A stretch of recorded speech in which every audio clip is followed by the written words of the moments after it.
E estamos voltando com mais um vídeo hoje aí para mostrar para vocês algo que é muito comum na construção civil, que é essa rachadura que sempre acontece aí em muros ou até mesmo em alguma parte da casa, né? Mas geralmente em muros acontece muito esse tipo de rachadura que vocês estão vendo aí, gente. Ó, isso aqui é um muro, né? E com o passar do tempo a construção acaba trabalhando. Veja que é um muro bastante comprido, né?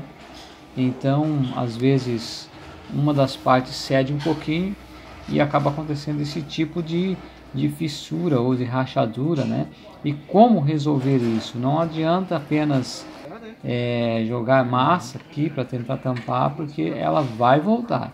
Mas nós vamos aí estar mostrando para vocês a maneira certa de resolver isso. Nós já fizemos aqui em um local e eu já vou estar mostrando para vocês como foi que a gente procedeu para resolver esse problema. E a solução, pessoal, então é essa aqui, ó. Foi feito aí um corte, né? Foi quebrado mais ou menos aí nessa grossura que vocês estão vendo.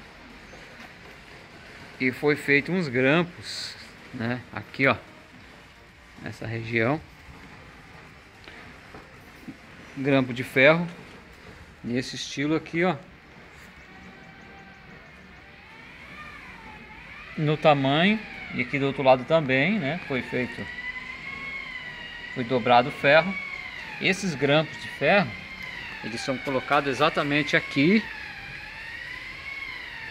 para poder amarrar então aí o muro ou a parede da casa, que seja, né? Onde está com aquela rachadura. Depois aí é rebocado com a massa de reboco bem forte, e então ela vai dar aí a sustentação necessária e vai amarrar, não permitindo que esse muro venha abrir novamente. Aqui a gente fez aí também uma junta de dilatação, visto que é a emenda do muro, também vai ajudar.